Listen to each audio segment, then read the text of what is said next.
Bon, on va peut-être débuter quand même. Pardonnez-moi pour les petits problèmes.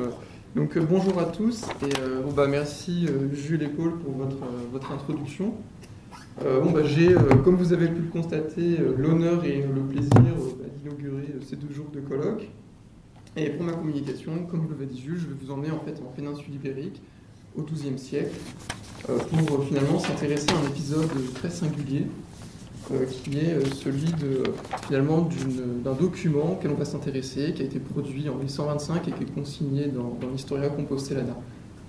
Je vais passer... Merde, c'est où? Ah, c'est là. Donc, que je vous affiche ici. Alors, avant d'en dire un peu plus sur ce document, je vais vous présenter... vous pouvez admirer ici cette miniature avec Diego Guedmírez, qui est à gauche, et qui est en train de bénir de chevalier. Diego Guedmírez, donc c'est le principal architecte, si ce n'est le grand architecte de cette Historia Compostellana. Et ce Diego Guedmírez, c'est un noble de Galice, plutôt de la noble, on va dire, pas petit noble, pas grand noble, mais noble de la classe moyenne. Et ce qu'il faut comprendre de Diego Guedmírez, c'est que c'est avant tout un guerrier. C'est un combattant, il guerroie avec son père, il guerroie seul. Et lorsqu'il devient évêque en 1100, à partir de 1100, évêque de Compostelle, il continue de guerroyer encore jusqu'en 1120. Après 1120, grâce au pape Calixte II et avec un petit peu d'argent pour susciter sa volonté, Diego Guedmírez va pouvoir élever Compostelle au rang d'archevêché et il sera donc archevêque à partir de 1120 jusqu'à sa mort, vraisemblablement 1139 ou 1140, pour vous introduire. Sur cette Historia Compostellana, qui donc se compose en fait en 3 parties.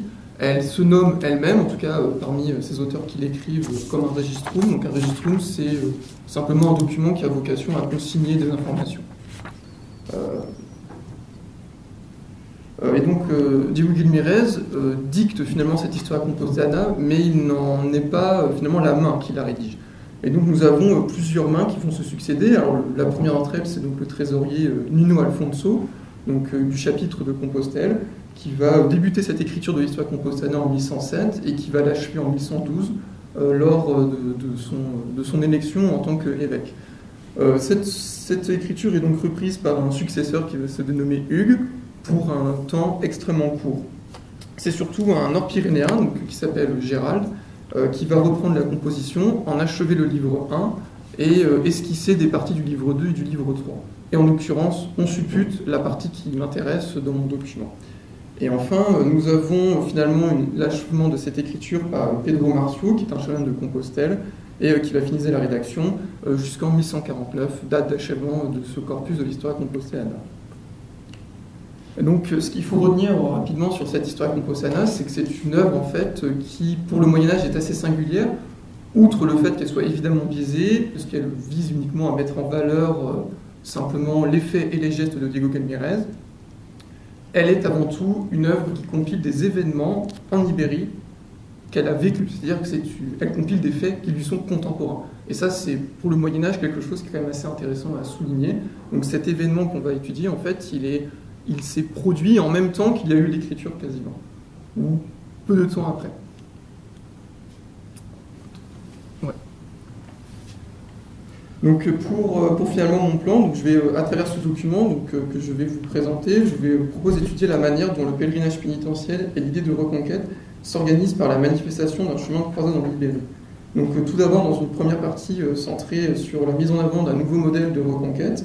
Puis, dans un second temps, nous reviendrons sur la logique du pèlerinage avec sa dimension de cheminement que Diego Guedmírez réemploie. Et enfin, dans une dernière partie, nous aborderons cette logique finalement d'un iter que nous allons voir ensemble sous le prisme d'une conciliation idéologique par l'enlacement du pèlerinage et du pèlerinage pénitentiel et de la reconquête. Donc, comme vous pouvez le voir ici en premier, en fait, sur ce document, c'est un document qui se dénomme une charte parce qu'en fait, il est donné à l'ensemble. C'est une charte en fait qui est proposée à l'ensemble et qui a volonté à être diffusée dans l'ensemble de la péninsule ibérique aux princes et aux légats, y compris à la royauté. Et donc là, ce que vous pouvez voir ici, je vous ai mis une version latine et une version traduite. Ce que vous pouvez voir, c'est littéralement le début de ce document. Donc vous avez le vénérable archevêque, qui fait évidemment référence à Diego Guedmírez. Et donc dans ce fameux concile, dont on nous parle, la première des engagements qui est pris ici, c'est de montrer, avec ce que je vous ai souligné en gras, la volonté de faire la paix en fait. C'est-à-dire que ce document, c'est avant tout un document qui est guidé par une volonté de Diego Guimarães d'établir la paix dans la péninsule ibérique, puisque simplement vous avez un... Parce qu'en fait, vous avez une période ici, je vous ai mis 2 documents pour vous aider à illustrer un peu la chose. Vous avez en fait un souci important qui est posé entre la reine Urraca, qui était mentionnée avant, et son fils Alphonse VII, qui sont en conflit actuellement et qui prennent part en fait dans un conflit assez important avec les dynasties, etc. Parce que la péninsule ibérique à ce moment-là est dans un équivalent de guerre civile. Pour le faire simplement et rapidement, parce que c'est assez compliqué, parce qu'il y a énormément de revirements d'alliance, vous avez le père de la reine Urraca, qui est donc le roi Alphonse VI de Castille et de Léon, qui va mourir en 1109. Il avait désigné l'un de ses fils, Sancho Raymond, comme son successeur. Et Sancho Raymond, en fait, va mourir en 1108 au combat contre les Almoravides. Et donc, la Urraca va devenir donc la reine, connue sur la reine Urraca Ier de Castille et de Léon, alors que ce n'était pas prévu. Mais étant donné que c'est une femme, eh bien, elle est contrainte de se remarier au roi d'Aragon, Alphonse Ier d'Aragon. Alors, l'Aragon, au roi d'Aragon, vous voyez, c'est là, c'est le territoire ici. Et la Galice, c'est là avec Compostelle. Et donc, vous avez cette situation qui va être définie, sauf que Alphonse Ier d'Aragon est quelqu'un d'assez ambitieux qui, finalement, est en train de mettre la main mise en fait, sur l'homme de Castille-Léon, ce qui déplaît fortement aux nobles et ce qui va causer les dissensions dans le couple, d'autant plus que le couple n'arrive pas à avoir d'enfants, et ce qui va entraîner cette guerre civile. Donc ça, c'est pour le premier élément. Ensuite. Et enfin, vous avez donc la suite du texte, en fait, va commencer à nous intéresser parce que il va parler.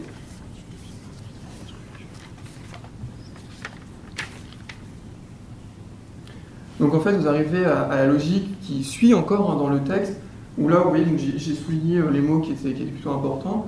Donc avec le terme d'expédition, j'hésitais à le traduire par croisade, mais j'ai préféré laisser le mot d'expédition dans le texte. Mais ce qu'il faut comprendre ici, c'est que vous avez en fait des références au christianisme, mais dans cette manière d'aborder les choses, cette manière d'aborder la reconquête, hein, avec Bréchal, Walprona, une expédition contre les morts, et bien en fait, Diego Guimarães décide volontairement de ne pas employer et ne pas faire référence au royaume visigothique.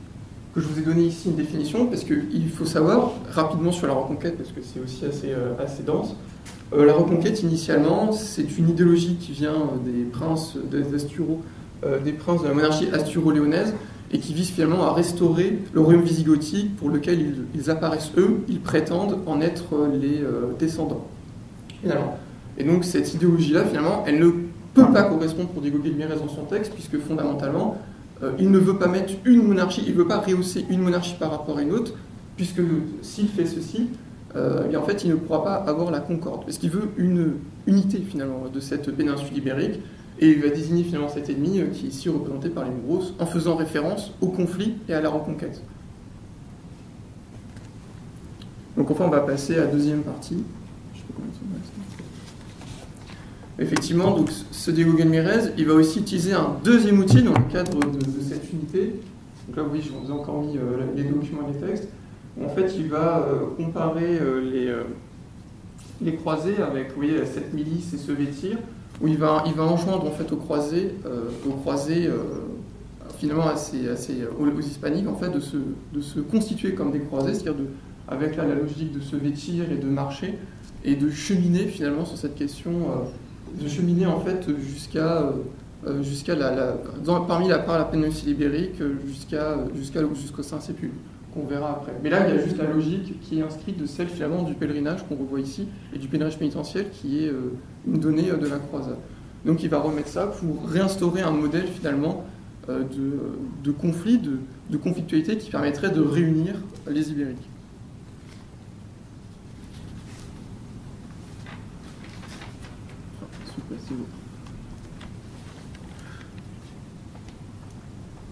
Celui-là, faut le laisser, c'est pas bon. Et enfin, donc, en dernière partie, finalement, vous avez ceci, on va s'arrêter là plus longuement. Vous avez en fait ici l'énonciation finalement du document, c'est-à-dire l'innovation que va faire Diego Guimarães. dans cette recherche d'unité. Je vais me mettre de l'autre côté parce qu'en fait je ne vois pas bien pour vous présenter ça.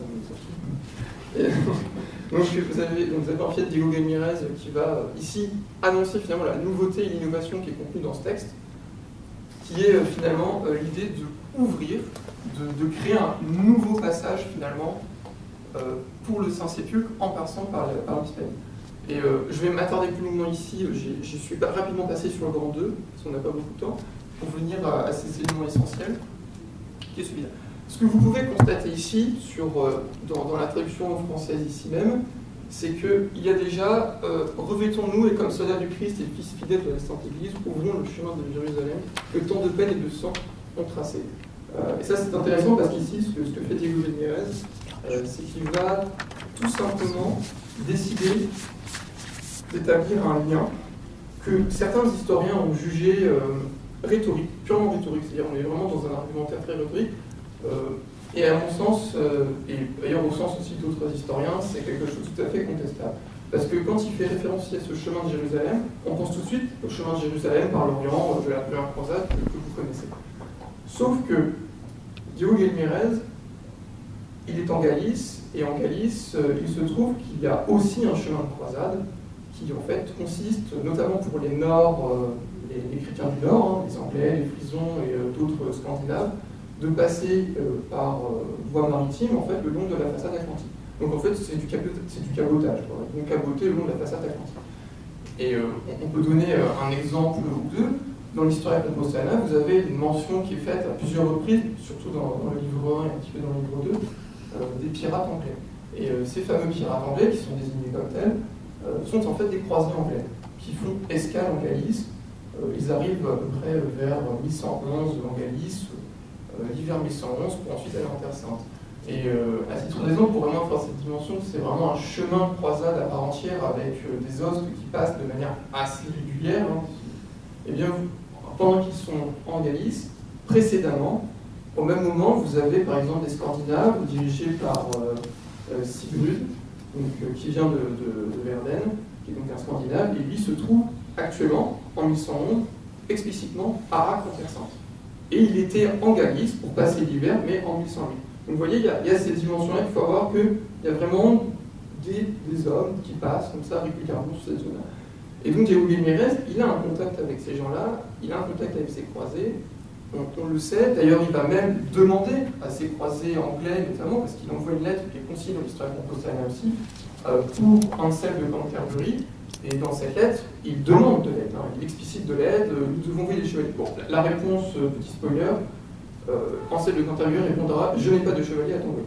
Mais tout ça pour montrer qu'il y a cette logique chez Diego Ramirez, il y a cette compréhension qu'il y a des hommes, des chevaliers qui viennent du Nord, qui ont cet attrait du Saint-Sépulcre et qui passent par la Galice, et qui guerroient, et qui s'engagent dans des guerres. Parce que les Anglais et Sigurd se sont engagés dans des conflits locaux.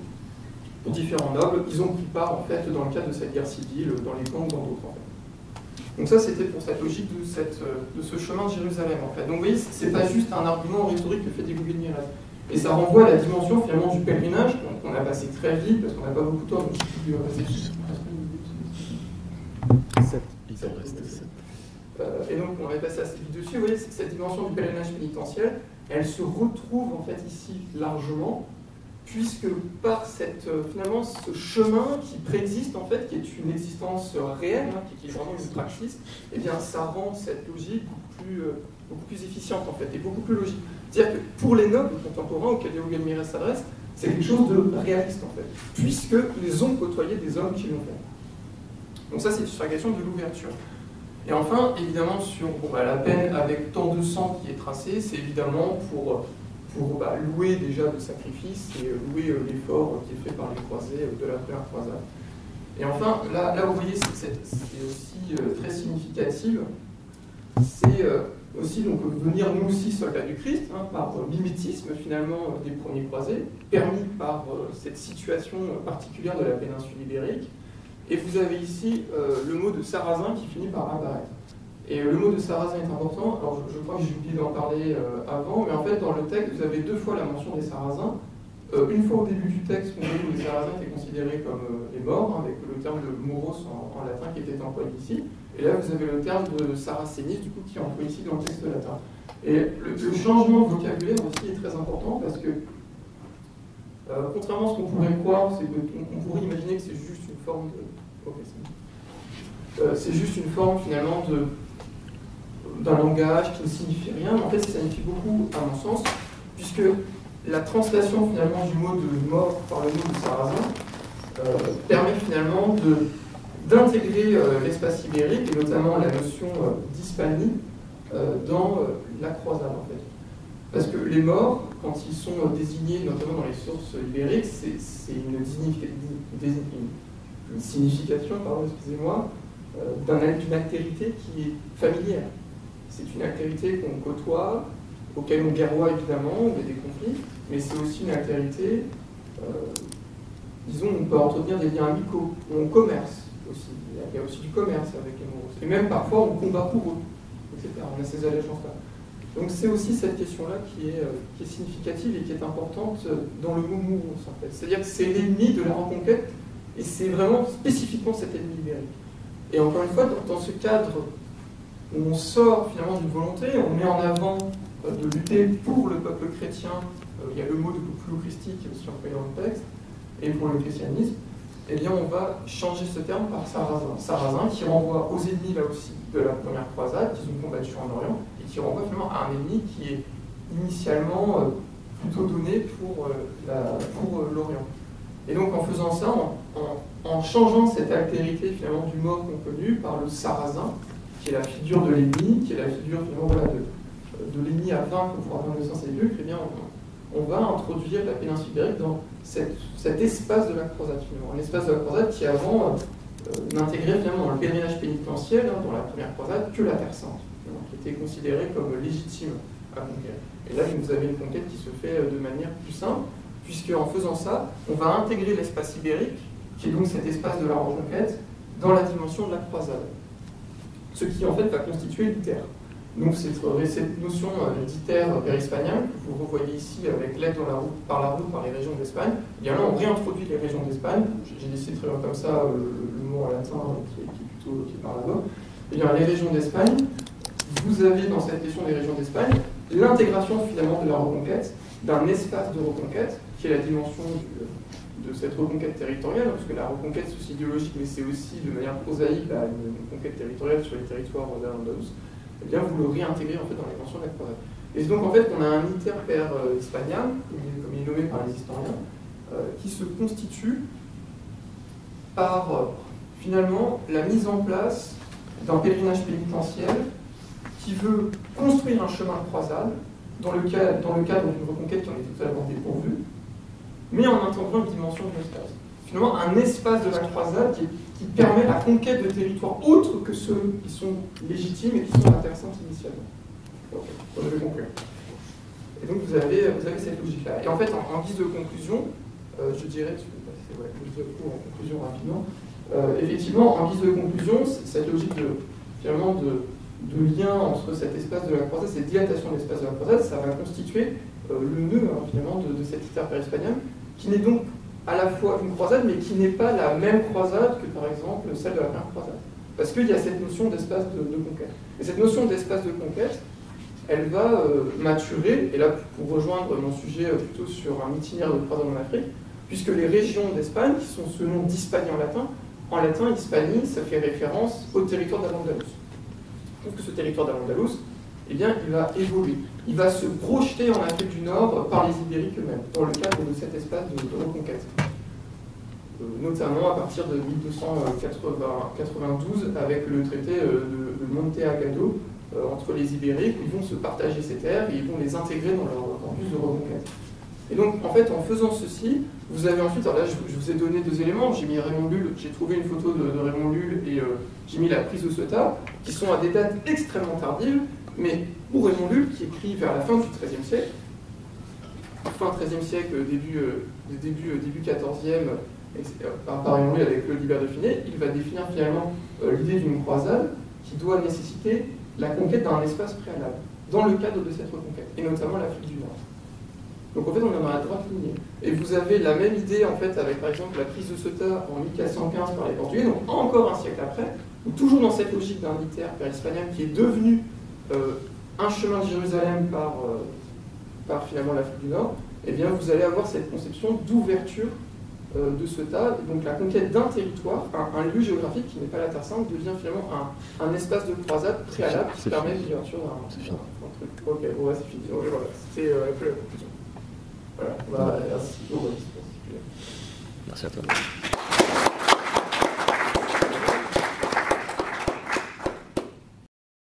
Merci beaucoup, Edwin. C'était très intéressant. Moi, j'aime beaucoup cette façon dont, du coup, cet horizon un petit peu sotériologique de la croisade permet de créer l'altérité en établissant, en désignant les obstacles finalement à cette croisade, comme dans un champ politique, enfin, dans un champ territorial plus restreint, on peut du coup en faire un combat contre l'autre. C'était très intéressant. Si vous avez des questions, allez-y. Moi, j'en ai peut-être une ou deux, mais on va laisser la place au public d'abord. La personne dont tu parles, elle parle de croisade, mais les gens qui ont participé à cette expédition, pour eux, c'était une croisade ou pas? Pour la logique de ce chemin de croisade par la péninsule ibérique, on pourrait dire que oui, mais en fait, il faut essayer de constater qu'ils ne sont pas très nombreux à le croire. Parce que ça ne va pas fonctionner. En fait, c'est une idéologie qui ne va pas non plus exceller finalement, parce qu'elle apparaît dans extrêmement peu de sources, déjà pour commencer, parce que là, j'ai vraiment centré sur Diego Belmires, parce qu'en fait, c'est la première mention qui est faite de cette idée. On va la retrouver dans deux autres documents, avec notamment la confrérie de Belchite et de Montréal. Mais il n'y a pas vraiment d'autres documents qui vont en parler. Et après, il faudra attendre la seconde moitié du XIIe siècle pour avoir ne serait-ce qu'une seule mention. Donc en fait, non, ça ne fonctionne pas trop, Adrien. C'est-à-dire que concrètement, Adrien, le problème, c'est que les combattants, ils se disent rester sur la frontière pour quand même faire cette reconquête, alors que je pourrais être en Terre Sainte pour faire globalement la même chose et défendre directement Jérusalem, bah, ça reste quand même plus méritant, en fait, tout simplement. Ils font la différence entre les deux théâtres de guerre, tout simplement.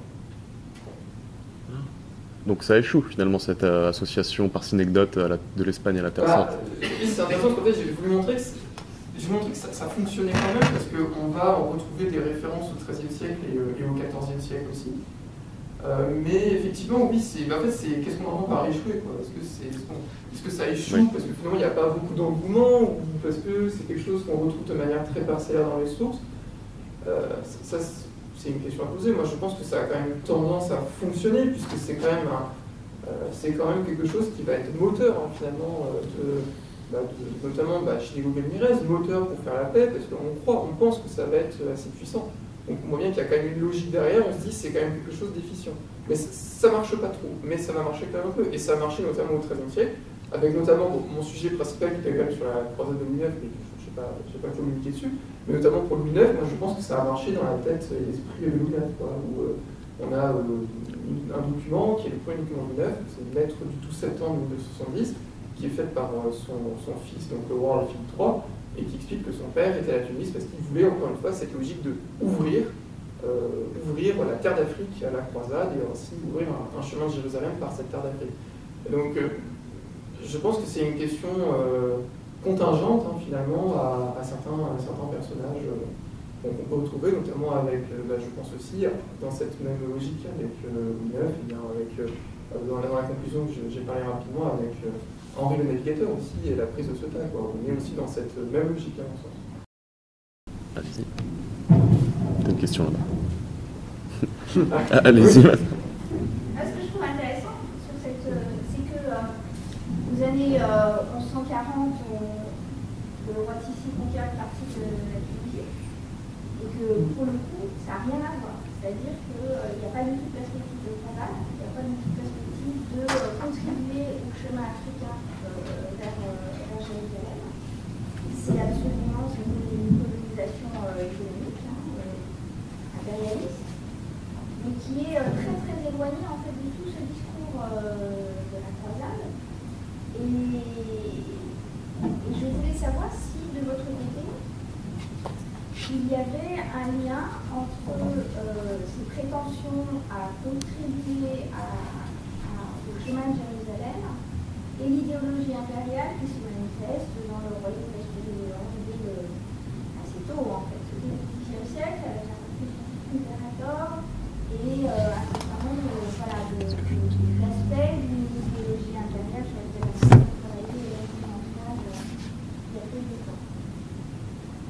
s'il y a cette logique Impérialiste. D'impérialiste. Comme ça, même si ça ne va pas bien avec un empire, mais je dois bien compris. Si, en fait, il y a aussi une logique politique d'extension de projection territoriale, enfin, de domination impériale. Ah oui, au XIXe siècle, par rapport à l'Afrique, en fait, à l'Afrique du Nord. Non. Oui, la reconquête. Dans un sens, oui, à mon sens. Parce que cette logique de la reconquête, finalement, de rétablir le royaume wisigoth, elle vise quand même, finalement, à reprendre le territoire qui est contrôlé par les musulmans. Enfin, après, si on pense évidemment qu'ils sont dans une logique de s'établir comme les successeurs, finalement, de la noblesse wisigothique. Mais à mon sens, oui, il y a quand même cette idée-là déjà. Et est-ce que dans l'Historia Compostelana, il y a le moindre indice en fait d'un profit économique qu'on pourrait tirer de la reconquête? De cette critère. Je veux dire, le pèlerinage, c'est un profit économique très très important. Est-ce qu'il y en a des indices en fait dans ce ça pourrait ne pas être le lieu d'en parler. Je pense que ça me fait surtout penser en fait à une autre source qui est aussi une source qui, alors on ne sait pas si elle est vraiment faite à Compostelle, mais c'est le Codex Calichinus qui en fait est intéressant. En fait, moi, peut-être, je réfléchis en même temps à ce que vous dites, mais je pense que le Codex Calichinus va plus là-dedans parce que c'est vrai que il y avait aussi sur un codex la mise en place d'un pèlerinage. Il y avait aussi des chez les Gogol-Guéménez d'utiliser le pèlerinage. En fait, je suis passé très vite dessus, mais effectivement, j'avais une carte qui était pèlerinage en développement. Et dans le Codex Calichinus, il y a beaucoup plus cette logique de mettre en avant ce pèlerinage à Compostelle, parce qu'effectivement, la ville de Compostelle, c'est quelque chose qu'en fait, elle va grossir. Il y a beaucoup de travaux qui sont faits dedans, il y a des constructions importantes. Donc c'est vrai que le pèlerinage, ça permet de gagner beaucoup d'argent. Mais dans l'Historia Compostelana, c'est moins le cas. Je pense que c'est plus le cas dans le Codex Calichinus et en fait dans le pseudo-turpin. Le Codex Calichinus, c'est un des livres du pseudo-turpin. Mais du coup, c'est plus là-dedans. Mais c'est vrai que c'est intéressant ce que vous dites parce que je rebondis aussi sur mon propre propos. Il y a déjà c'est un petit peu cette idée dans le codex, mais je parle de la version hypothétique parce que je connais quand même beaucoup moins. Il y a déjà cette idée finalement de lier le pèlerinage à déjà une espèce de proto-croisade, mais vers Compostelle, parce qu'il y a des références dedans à Charlemagne, du coup, Charlemagne qui avait fait une guerre comme ça, qui était venu avec Roncevaux, si je ne dis pas de bêtises, avec Roncevaux, et donc il y a déjà aussi cette idée-là un petit peu dans le codex de vouloir faire des liens comme ça avec une pratique guerrière et le pèlerinage. Mais voilà, c'est sur ces éléments-là. Mais on n'est pas encore sur, on n'est pas vraiment encore sur ce document-là avec cette création d'un territoire. Oui. Je crois qu'il faut vous remercier, Louis, de savoir gré, en tout cas, d'affronter des monuments quand même sur l'histoire du XXe siècle. Vous parlez du Codex Calichinus, mais je vais centrer ici votre intervention sur l'Historia Compostelana de Diego Guéménez, des textes passionnants, un petit peu difficiles. Attention un petit peu au latin. Mais pour le reste, vous mettez l'accent sur cette histoire qui est fabuleuse parce qu'elle parle d'une femme contemporaine, elle parle d'une femme immédiate. On a trop souvent l'idée que le Moyen-Âge ne faisait pas une histoire immédiate. Là, on est vraiment dans l'histoire immédiate. Mais c'est une immédiate qui est en plus plurielle et presque polyphonique. Vous montrez la variété des scripteurs. Et il faut vous interroger d'abord là-dessus. Sans doute, là, vous parlez d'une partie qui aurait été écrite par ce clerc, je suppose français, un Gérald de pas hispanique. Donc, est-ce que ça pourrait être une vision importée, plaquée sur Diego Guéménez, ou est-ce que c'est quelque chose que vous assumez plus comme faisant partie de cette mentalité compostelane de l'époque? Et puis deux choses, est-ce qu'il n'y a pas aussi par là l'idée de rehausser Compostelle, l'évêché est devenu archevêché dans les années précédentes, il a une ambition de constituer une Rome de l'Occident, presque, avec Diego Guéménez, et de s'imposer aussi comme un centre de la chrétienté, parce qu'on ne peut pas lier aussi ce que vous montrez très bien à ce projet tout à fait extravagant et qui a réussi Dans le Finistère, un centre. En fait, moi, par rapport... en fait, déjà, le problème, c'est que c'est pas sûr que ce soit vraiment Gérald qui a écrit ce passage, déjà. Donc, déjà, il faudrait partir de l'hypothèse que c'est bien lui. Et voilà, on ne le sait pas vraiment. Mais admettons l'hypothèse que ce soit lui. Moi, je pense que c'est quelque chose d'organique à Compostelle. Et encore une fois, je pense que l'histoire de Compostela, c'est fait pour mettre en avant Diego Guimarães, et c'est lui qui a sa main sur cette écriture, en fait. Et étant donné que c'est un des concilies, c'est lui qui les a organisés, c'est lui qui les a dictés. Donc, à moins qu'on considère que dans cet écrit, finalement, dans ces 2 pages, finalement, l'histoire de Compostela, ce ne soit pas son œuvre, et que l'auteur ait pris des libertés par rapport à ce qu'il avait dit dans son concile, moi j'aurais plutôt tendance à penser le contraire. Moi je pense que non, c'est Diego Guimarães qui dicte et la main applique finalement et écrit. Donc cette question-là, probablement je pense que... Parce que c'est vrai qu'il y avait aussi une autre documentation, mais qui est encore plus parcellaire et qui est même contestée dans son existence, qui est l'idée de la Via d'Hispania, qui émanerait en fait d'un concile de Toulouse qui serait tenu en 1118 parce que des historiens la remettent en question. Et donc on pourrait peut-être aussi imaginer une origine finalement de cette idée que Diego Guimarães a, qui serait une origine occitane, mais là encore c'est assez flou, quoi, parce qu'on ne voit pas bien les liens, ce Gérald on ne sait pas bien d'où il vient non plus, est-ce qu'il viendrait vraiment de Mexico, etc. Donc c'est assez compliqué. Et moi j'ai plutôt tendance à dire que Diego Guimarães... Ok, je finis. J'ai plutôt tendance à dire que c'est Diego Guimarães qui dirige le tout et c'est lui qui écrit, c'est organique à son propos. Voilà. Merci beaucoup Edwin, c'est très intéressant.